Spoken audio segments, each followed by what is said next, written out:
Hi, it's Jane with the Compassion Project, and I am here today with Cindy Shaw from Kelowna, Canada. And I am honored to have you here, Cindy. Thank you so much. Cindy is beautiful, inspiring, driven, and compassionate. She lives in Kelowna, Canada, same city as me, which I love, the Okanagan Valley. She lives here with her husband, Drew, of 20 years, and their 2 teenage daughters, and a new puppy, Charlie. Yes, he's my new baby. A lot of people have gotten dogs during this time, right? Which is yeah, they're healing and bringing you in the present moment. So Cindy is a certified Amen Clinic brain health coach, neurolinguistic practitioner, and hypnotherapist. And she is also the CEO of Headways Performance Group.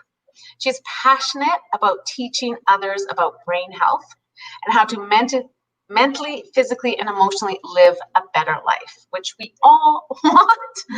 Cindy has worked to overcome her own struggles and was able to manifest her dream life through mindful meditation and vision boards.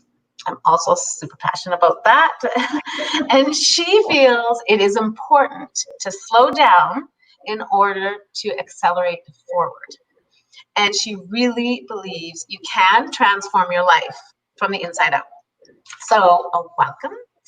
I really think that you have so much to offer and could help a lot of people during this time. I think a lot of us, with the pandemic and social distancing and our lack of freedom and our lack of hope and things to look forward to, I think it's so important to be aware of our brain and how we Absolutely. Yeah. And you know what? I think most people don't realize the importance of their brain. We don't give any thought to it, actually. We think about, the color of our hair, if we have fat around our tummy, the wrinkles, but none of us ever give any thought to our brain. And our brain is the most important organ that we have. It's where every thought we think comes from. It's the decision maker. It's where we process our emotions. That's where they also come from. It's where we store our memories. And so caring for our brain is very different than caring from our mind. And that's been kind of my journey, is discovering that it's actually 2 things we need to care for. And our brain is very different than our mind, but it's really the one that's in control. Okay, so super interesting, because I know that, but to hear it put that way is interesting, because it's 2 separate, because brain health, like nutrition, oxygen, everything we need to keep our brain healthy, but then the mind is very different. That's where our thinking comes from. So the way I like to explain it to my clients is, like, your brain is like the hardware of a computer. It is, if you drop your computer and it damages the hardware, it's really going to affect all the programs that it runs. And so it really is the hardware that runs everything, all the systems in your body. And then your mind is where your thinking comes from. It's the thoughts that you think. Now, your brain, the hardware, completely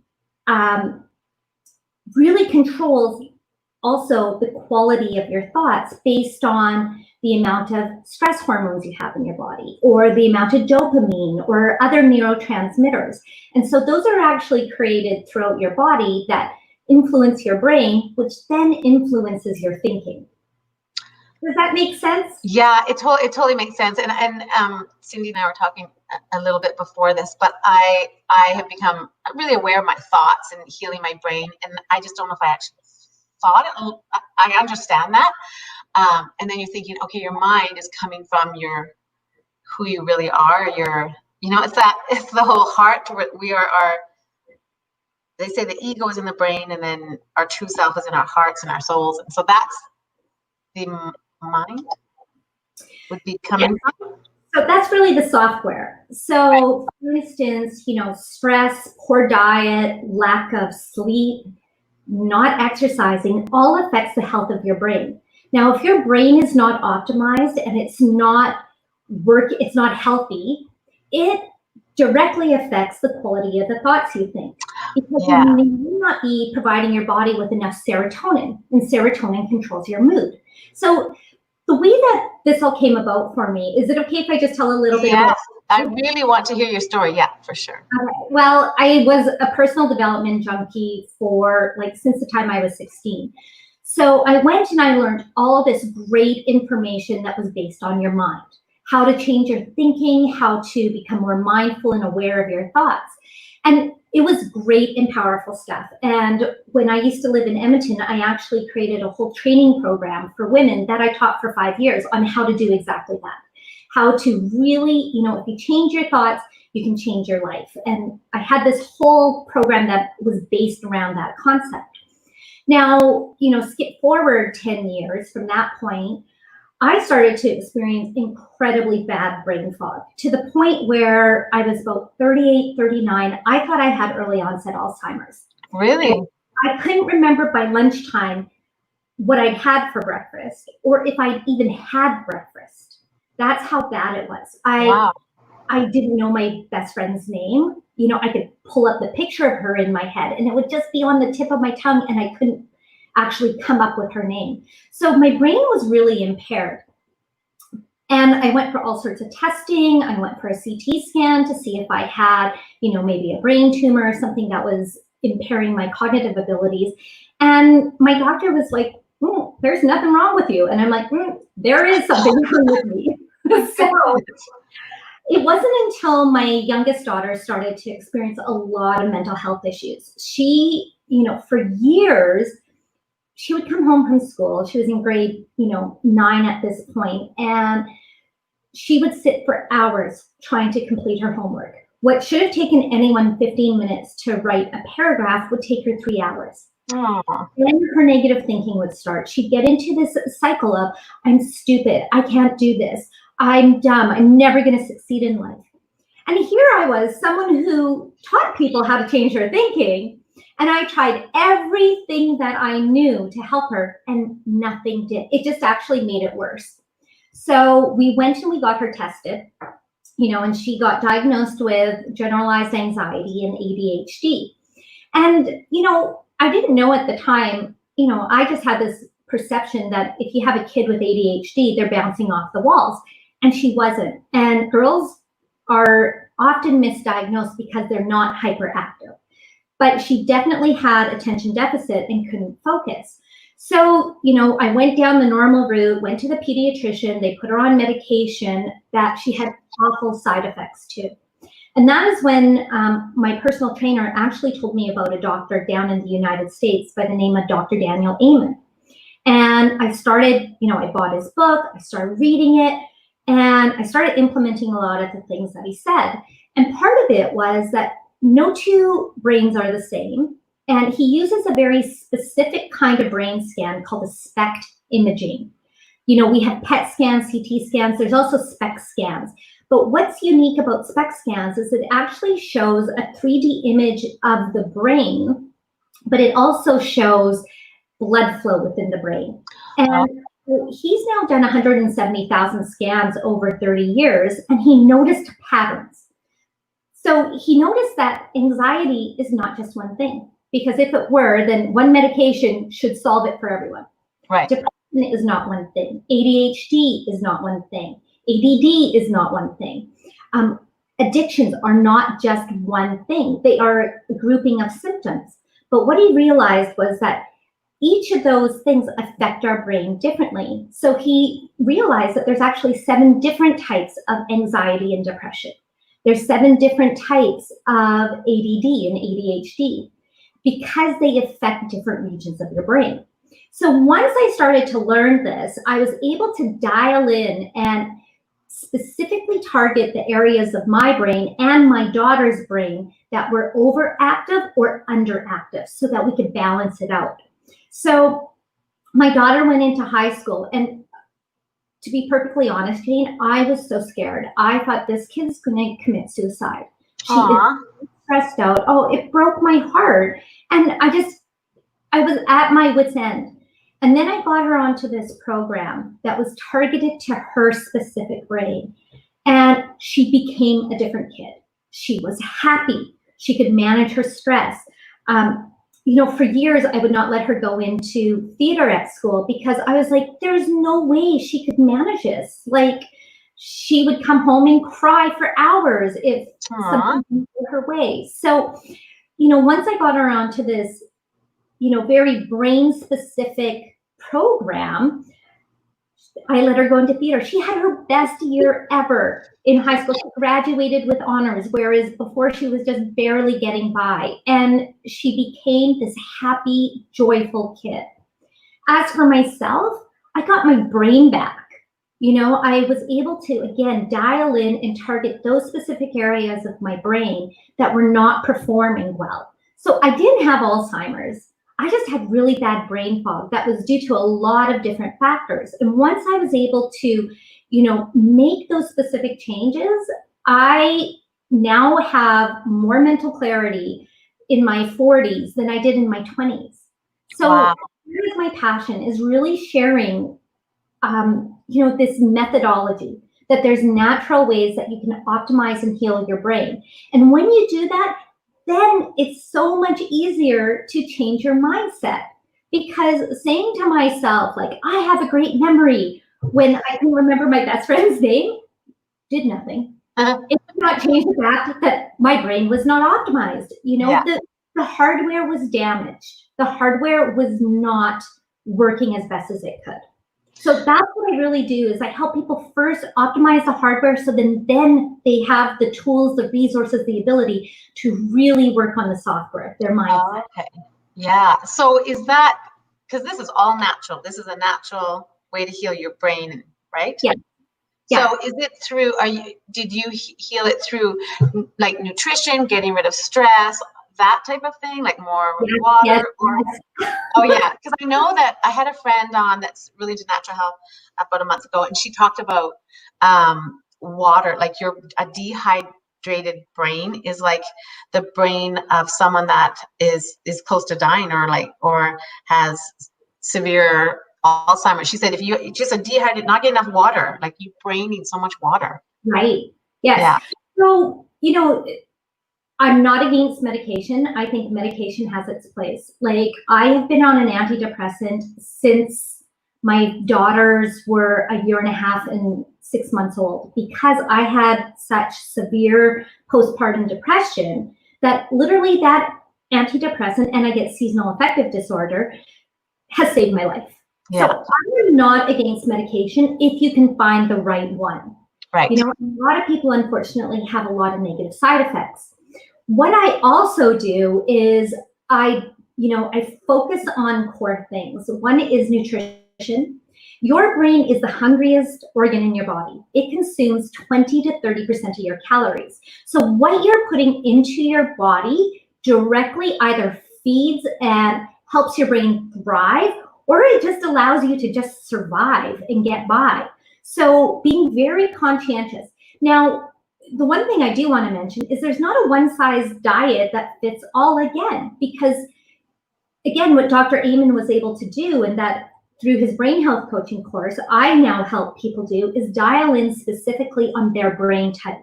And so you eat to your brain type and you eat to your gut biome. Because gut, which is your gastrointestinal lining or system, is where they figure about 70 to 80% of your serotonin is created. Now, your serotonin is responsible for your mood, your sleep, your sex, desire, and so forth. So it is a key neurotransmitter, but it's really created in your gut. So if you're not feeding your gut properly, then you're not feeding your brain. You're not allowing your brain to optimally work. So, diet and nutrition are definitely key. Next, I say is sleep. There have been countless, scientific studies that have shown that getting less than 7 to 9 hours a night is actually detrimental to your brain health. You are harming your brain. And so when people tell me like, oh, I thrive on 4 hours or I thrive on 6 hours, I'm like, your chances of getting dementia are skyrocketing, because your brain needs that time to actually clean out toxins. There's like these little, they're called glia cells, and they're like scrubbing bubbles that while you're sleeping go through and they clean out the toxins in your brain. If they don't have the right amount of time to do that, what ends up forming is plaque. And that plaque over time is what creates cognitive decline and dementia. So, dementia is not just something that happens like just overnight. It's actually something that forms 20 to 30 years over the course of a lifetime. So that is so key to get the right amount of sleep. Wow. And yeah, I know. So, because I'm thinking, because I love the whole compound effect, and they say, it's what you do every day over a long period of time that will change your life. So for your brain health, what you're doing every day over a long period of time is what's going to help you prevent dementia and keep your brain healthy, right? It's not. Absolutely. Yeah. What you're doing in your 40s and 50s is going to have a direct impact on how you function in your 70s and 80s. Wow. So that's why it's so imperative to really start taking care of your brain now. And what I find is a lot of people have challenges sleeping. We live in such a busy world, and in truth, we are training our brains to no longer be able to focus, to no longer be able to calm down. And when you have something like a crazy pandemic happening, what we're doing is we're just hijacking our brain even more. And so that's why it's so important to really build in stress relieving kind of meditations, going and walking in nature, and turning off these things, turning off the news, turning off those devices, and go back to how we evolved for thousands of years without these things that are hijacking our brains. Because the more we get hijacked, the more our cortisol goes up, and the less likely we're able to sleep and relax. It almost makes me feel emotional, like when you held up that phone and say, get rid of this, because our brains don't get a rest. When, even like if you see people out, well, not now, but when we used to like grocery shop or whatever, when it was comfortable. Now, if there's ever a moment where you can just sit, you're lined up, you're waiting, now you're on the phones. Or, right before bed, or right first thing in the morning. And I can feel that when my brain needs a break, like I just put it away. When I walk my dog, I don't take it anymore. Because and what I really understand, and to me it's almost scary, is that the pathways in our brain, those deep grooves that we create over time, when you do something over and over and over, that habit, like brushing, when you brush your teeth, you don't think about it. When you're in the shower, you're not thinking about it. When you're driving, we're not thinking, because we've created those pathways in our subconscious mind. So now the phone is becoming these deep pathways that people are comfortable. They feel, they got their phone. They've got that. I'm sure it does release serotonin for people. They get, It's actually dopamine. Right? So this dopamine? This is dopamine. Okay. This is the scary thing about phones and the way that they were actually created. And what phone makers did was that they hired neuroscientists to say, how do we make our product addictive? Just like food companies have done as well. They hire people to say, what can we do to make our food addictive? Well, add sugar. Sugar releases this dopamine in our brain. So that's why we crave sugary things. What they've done with phones is they've hijacked our wiring system as well. So every time that your phone goes ding, ding, you get this little sense of pleasure, like this reward, like someone's contacting you. How exciting. So what it's done is every time it does that, it releases a little bit of dopamine, which is your reward neurochemical in your body. So what they are now discovering is that, especially with teenagers who have these brains that are so precious and just developing, but are getting thousands of these messages, that they have less dopamine in their body, meaning it takes more and more stimulation for them to have pleasure. So now they watch scarier movies. They partake in more dangerous things, drugs and alcohol, because those give those hits of dopamine. So, while I love my phone, I also understand what it's doing to my brain. It's releasing that chemical. And, what's really interesting is not only is it causing people to have this dopamine shortage in your body, because just like a drug user, you need more and more drugs to get that high. Your phone does the same thing to your brain.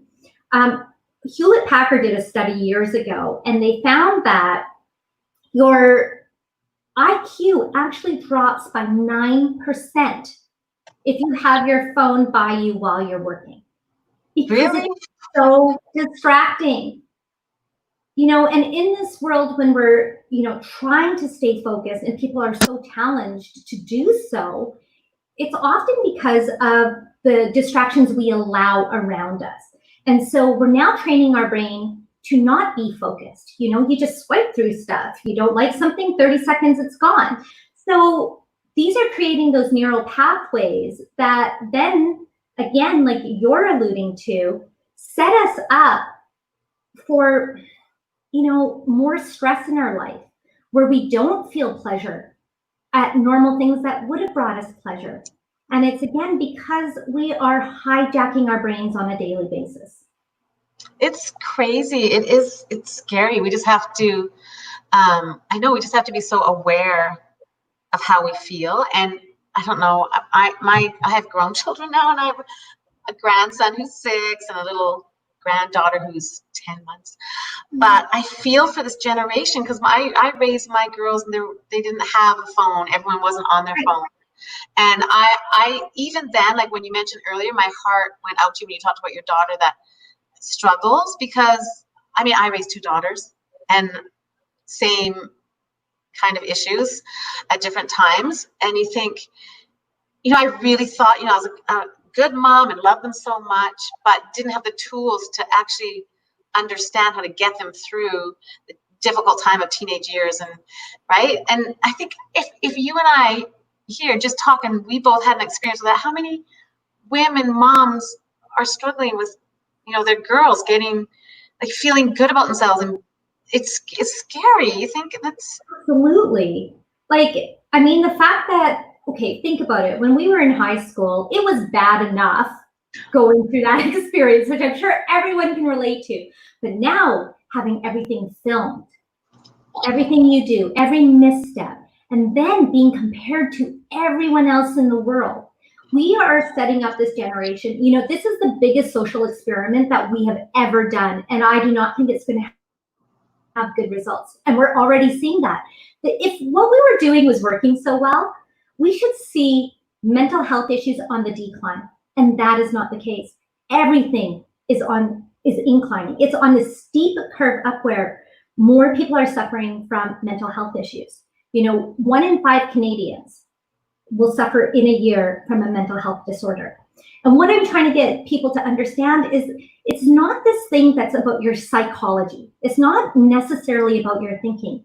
Mental health issues are actually brain health issues. And so when you change that paradigm and shift in your thinking and go, okay, so it's not me. It's not that there's something wrong with me. It's not that I lack willpower or that I'm not good enough and that I can't do this. It's that my hardware is just not optimized. So if I do some stuff to fix the hardware, then it's going to be so much easier to have that brain reserve and that mental resilience and that grit and determination and motivation. Yeah. It takes, becoming aware of it. And brain health, I think, is just one of those things, has really come to the forefront in the last couple of years because of the study of neuroscience. Yeah. And when we know better, we do better. And so that's why it's my mission, is to share brain health with people so that they can take away that shame and that stigma and understand that, it's actually, like, let's look at the physiology. Let's look at your biology. And then we can work on the psychology after we get that in tune. That makes so much sense. And I think because we don't see our brain, it's there, we function, but if you broke your leg or you wanted to, we know we can heal our legs. If you want to go to the gym and get more muscles, we know we can change our muscles and have them grow. But the brain is it a muscle? No, it's like a muscle. You can change it. Yeah, and that's why I love the work of Dr. Amen, because not everyone can get a SPECT scan. First off, they're in the United States, they can be cost prohibitive. What he's given access to all of his brain health coaches is all of his data. So, I take people through a process where they can take brain health assessments that helps me dial in on their specific brain without having to get a SPECT scan done. Oh, so, okay. Yeah. So then what I can do is I can say, hey, look, your prefrontal cortex, which is the front part of your brain, which is the CEO of your brain, that helps with decision making and forethought and good judgment, is not working properly. This is why you're impulsive. This is why you lack forethought. This is why you procrastinate. It's not you. It's just that you need to optimize that specific part of your brain. And, through a very specific targeted approach, then I can help people heal and recover those parts of their brain that are not obvious. I honestly, I love this because I think we all need and can heal our brains. It's not like something, oh no, I'm good. No, because from childhood, and I really listened to Dr. Joe Dispenza, Dr. Bruce Lipton. They're actually the ones that changed me and understanding that, I can actually heal my brain from things in the past that I went through, that I do feel that I did have a bit of a broken brain from these teenage years and things that you go through and these deep grooves of not feeling good enough. And I don't know, just I didn't, no one ever told me, you can heal your brain.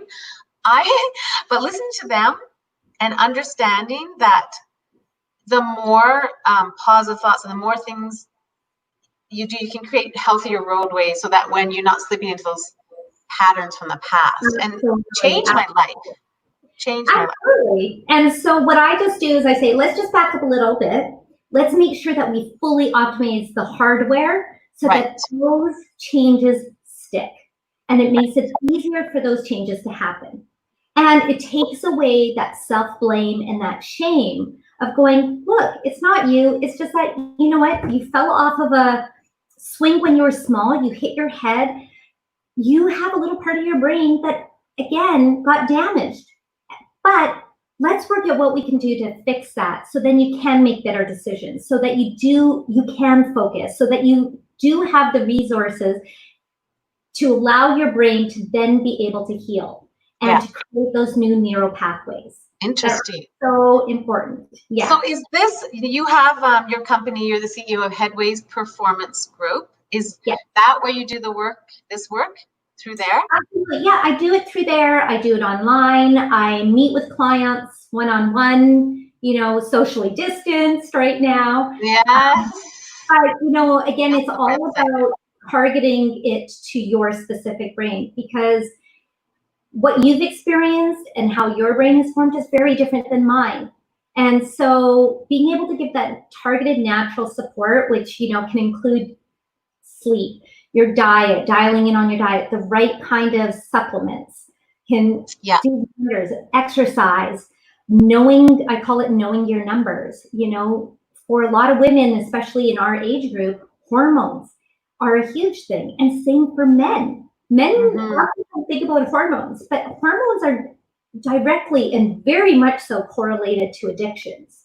So, if you have an addiction issue, well, learning about your hormones and getting those optimized are key as well. Knowing how much inflammation you have going on in your body, key. Knowing, your vitamin D levels. If you have depression, vitamin D is something that you should definitely be on.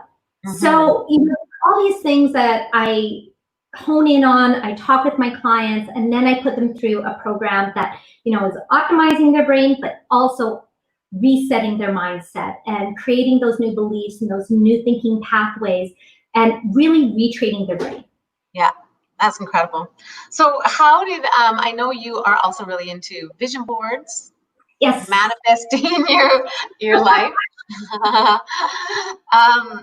When did you start? And that ties in with gratitude, right? The mindfulness. Absolutely. And you know what? There's actually science, brain science behind vision boarding.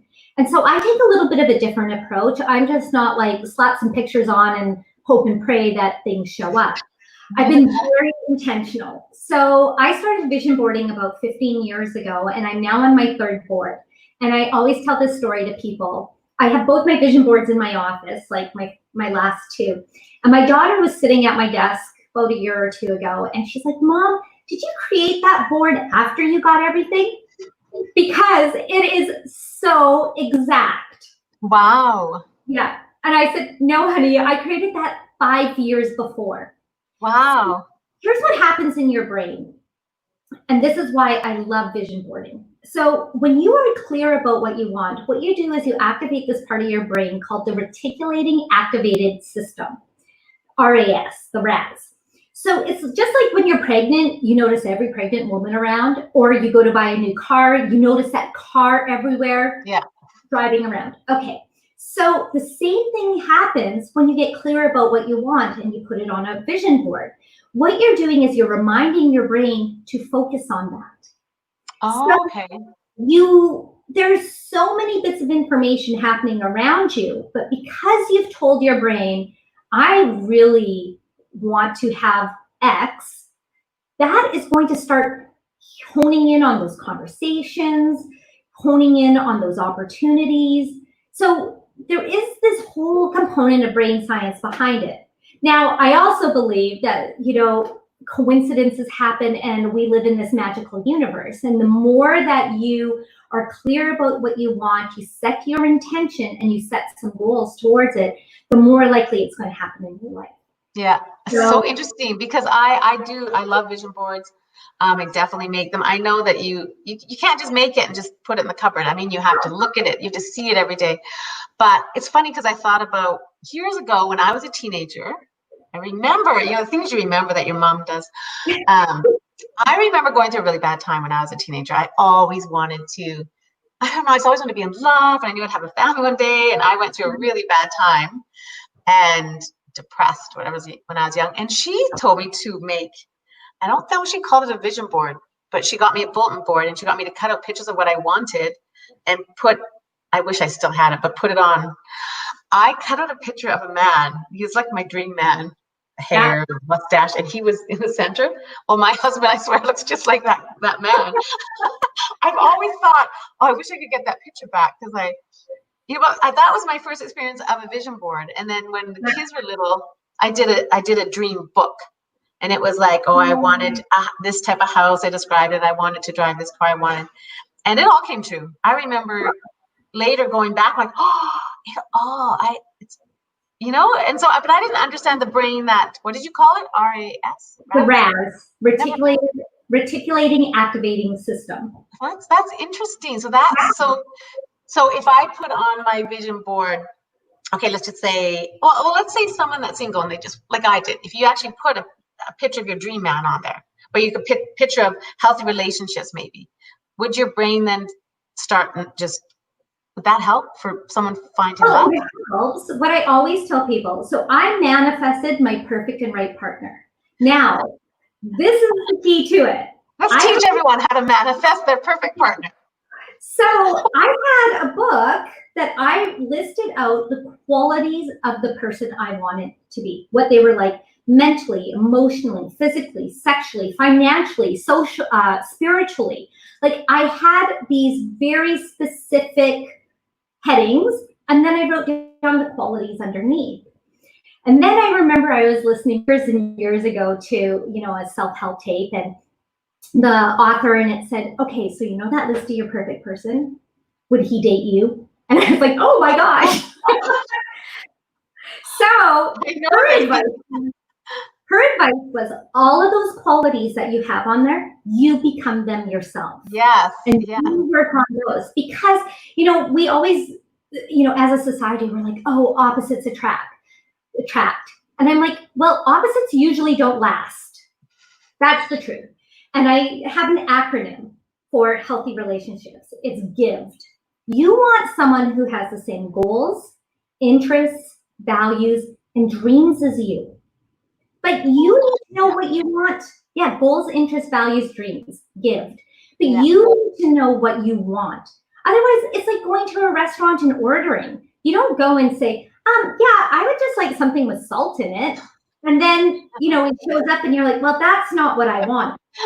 You got exactly what you asked for. Yeah. So, this is where the power of intention and clarity, because then again, it activates that RAS within you to attract that kind of person to you. You're going to be more likely attracted to them, and they're going to be more likely attracted to you. Because if one of your things is to marry someone or to have a relationship with someone who's financially responsible. Well, if you're $30,000 in debt and can't manage your money, and you love your credit cards too much and shopping, well, someone who is financially responsible is not going to find that attractive. So right. I do know they say you become the person you want to attract. So if you've written this list with all these qualities, you need to look at yourself. Because if you want someone that's physically fit and runs marathons, and you like to sleep in and not exercise, I mean, attracted to you. It's true. But I do have to say, Cindy, that my husband and I are very opposite. But so opposite. But really, yeah, it really works for us. But probably have a lot of the same values, and we also really, really want the best for each other. Like, we really lift each other up, and he supports everything I do. Like, it's like we're each other's biggest fans, Absolutely. And that's my husband and I too. But I was very clear that I wanted someone like that in my life. Like, that was one of those qualities that I wrote down. So that's why I always say, get someone who's on your team, who wants to be part of your team, because, team stands for together, everyone achieves more.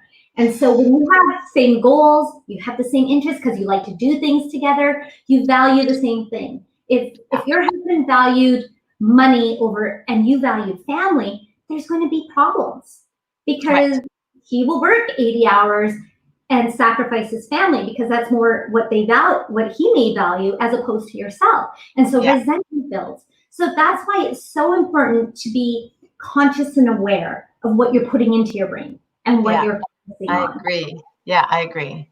That you're honestly, you're incredible. I think you and I could talk for hours. Because I do feel right now during the pandemic, because it's not an easy time for anyone. I'm just curious how you are doing with this whole. Are you self-isolating right now? Did you say? Well, yeah, I actually went and got my test. I got my test results back yesterday, and I'm negative, so that's good. I can, go out in public once again with my mask on. What I've really become more conscious and aware of is, again, my thinking of what am I doing when I start feeling stressed. One thing people don't realize is that you feel the way you think. So let me say that again. You feel the way you think. So if I start feeling stressed out, I have to go back and go, okay, what was I just thinking about? Now, most of the time, we're either living in the future. We've created some scenario in our head of something bad happening, like, oh my gosh, I'm going to lose my job. Then I'm not going to be able to pay the mortgage. Then I'm going to lose my car. What's going to happen? I'm going to live on the street. Okay, so we create these scenarios. And the thing about your brain and your mind is your brain cannot tell the difference between something vividly imagined and something that is real. Right. When you create these scenarios in your head, what you're doing to your brain, in effect, is you're triggering a part of it called your amygdala. And that's your fight or flight center. And so, or freeze. So the more that you get that jacked up and in this fear zone, the less likely your prefrontal cortex, which is really the smart part of your brain, can function, because all the resources are going to that amygdala. So when I find myself going down that path, I bring myself back into the present moment. And I do that with my breath. I just tell, and this is something I share with my clients. It is so easy. Everyone can do this. You just take a deep breath in, hold it for 4 seconds, and release it for 8. And what that does is it actually brings down your cortisol levels. So let's go back to the brain science here. Brings down your cortisol levels. And as you do that, it starts to fire the prefrontal cortex again. So when I'm more mindful and present, because, worry pretends to be necessary. I heard Eckhart Tolle say that. I love Eckhart Tolle. How true. It just pretends to be necessary. Worry has never solved a problem. Repeat that again, what Eckhart said? Worry pretends to be necessary. Oh, yeah. But worry has never solved a problem for anyone. What it does is it feeds your amygdala, keeps you in that stress state so you don't make good decisions. You can't sleep. It affects your entire biology. So the moment that you can bring that stress cortisol down, that adrenaline down, the more that you give those resources back to your prefrontal cortex, and the more you can make good decisions, the more that you can be aware of the choices that you're making, the more that you can be that one who's the boss of their brain, rather than allowing their stress and their anxiety to run them. Yeah. So I just try to be present in the moment, because in this moment, I don't have anything to be stressed about. You know, like, and then I ask myself what I call a power question, which is, what is the next right action I can take in this moment? Or I go to gratitude, because what gratitude does, again, is it changes the brain chemicals in your body. So gratitude, again, is one of the quickest ways to jump out of fear and stress and anxiety and go and calm that brain energy so that you're at a better headspace. You know what? Honestly, gratitude for me has completely changed my life. And it's not just surface, oh, I'm grateful for this. No, it's that practice over every day for years where your brain just goes to gratitude. And when you said that the first thing you do is take the breath, I right away thought my instinct now is grateful. What am I grateful? Like when I'm in the shower used to be this like stressful, like years ago, oh, yesterday this happened, and I'd be in the shower and I'd be like upset about something from the day before. And now my shower is very peaceful and wonderful because I'm so grateful that I can get into the shower, that I have legs, that I have the hot water, and you on my head, I have this hot water, this beautiful home, and my brain just goes to gratitude. But it's actually very hard to have a whole shower and not have my brain, and I catch myself. I'm like, oh, warm water, super grateful. I'm constantly working on bringing myself back to the present moment, and I'm also trying really hard to, when I'm in the shower, be in the shower. When I'm walking my dog with my husband, walk my dog with my husband. Be present. that is just, it is hard to do. It takes practice. But if you are with your family and having dinner, be with your family and have dinner. Yes. Put the phone in the other room, right? Like if my husband and I have coffee in the morning, and sometimes we get our phones out and we don't even talk. So now it's like, leave the phone. We have 20 minutes. Phone zone. Yeah. No phone zone at the table when we're sitting down as a family. It's a no phone zone. Yeah. So put it away. Yeah. And gratitude. Well, we'll end on gratitude because I'm grateful that I met you. And actually, I'll tell people I also believe in manifesting and law of attraction. I was at a winery last week with my husband, and I saw this magazine, and I was like, oh, who is this? Oh, and I took the magazine home, and usually I would just, and I'm too busy to read it. And I was like, I'm going to figure out who this woman is. I'm like, oh, she's so much like me. So much. And so I reached out to her, and here she is. Well, like attracts like, you know, when you're on that same, you were looking for someone, and I just happened to appear. Thank you. I appreciate it. Well, thank you so much for this opportunity. Yeah, it was incredible. Yeah, I think you can help a lot of people. And I'm going to have you back on because I think we could talk a lot, really do one whole chat about the law of attraction and manifesting and all that for people that are. I'd love to. You know what? I actually have a complete workshop. I have a product created for vision boarding that comes with everything. It comes with the board, it comes with the glue, it comes with a video program, it comes with cutouts. Yeah, so it's a complete kit. I just need to get it up on my website, but it's already done. And yeah, I would, if any of your listeners are interested, just have them contact me. They can, find me and contact me through my website. Okay, I actually have a vision board resource I made that they said email thing too. So look at you and I are on the same path for sure. Okay. Well, thanks everyone for watching. Appreciate it. Thank you, Cindy. Thanks, Jane. Everyone. Bye.